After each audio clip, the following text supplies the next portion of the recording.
Okay, 51.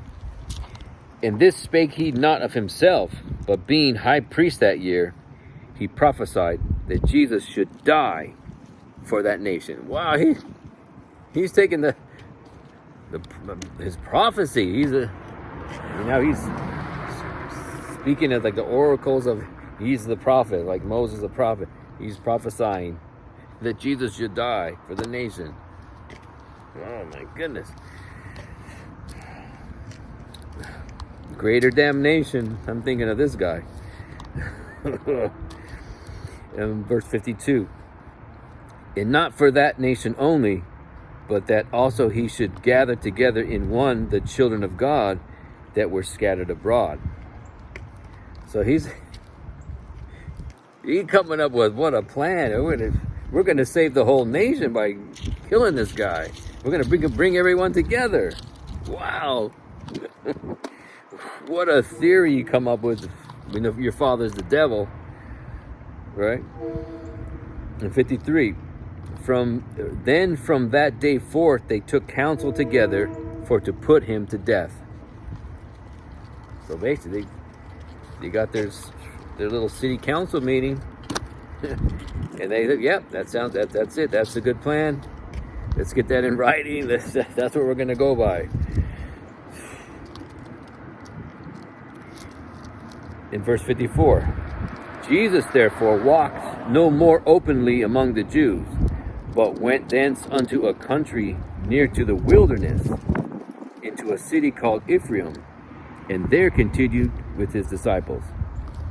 So like I said before, Jesus is 1,000 steps ahead of these guys. He knew what they were going to plan. He knew where it's all coming to. So he's like, all right, so we're going to stay away from these guys. He went to Ephraim, continued there with his disciples.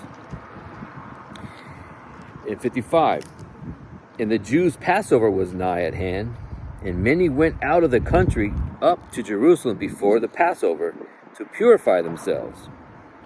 Right? Because we were talking about before with the baptism, with the water washing, it's just the flesh, it's the outward. And with Moses, remember with God showed up on the mountain, told Moses, go down and sanctify the people, have them wash their clothes, get ready for the third day. That's the purifying themselves, that's the washing, that's the carnal ordinances. Okay.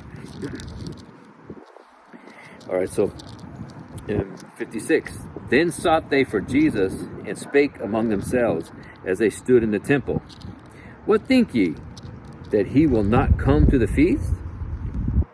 So they're wondering, it's the festival, it's the Passover, or you think Jesus is going to come? It's like I said, he's Jerusalem's most wanted.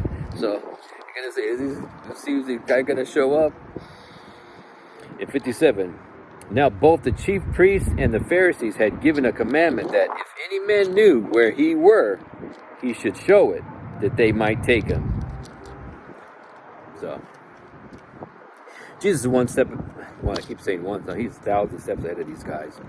But they're all, he's Jerusalem's most wanted. Passover's coming, they think, he's going to show up, we can get him. They're trying to set a trap to grab this guy. All right.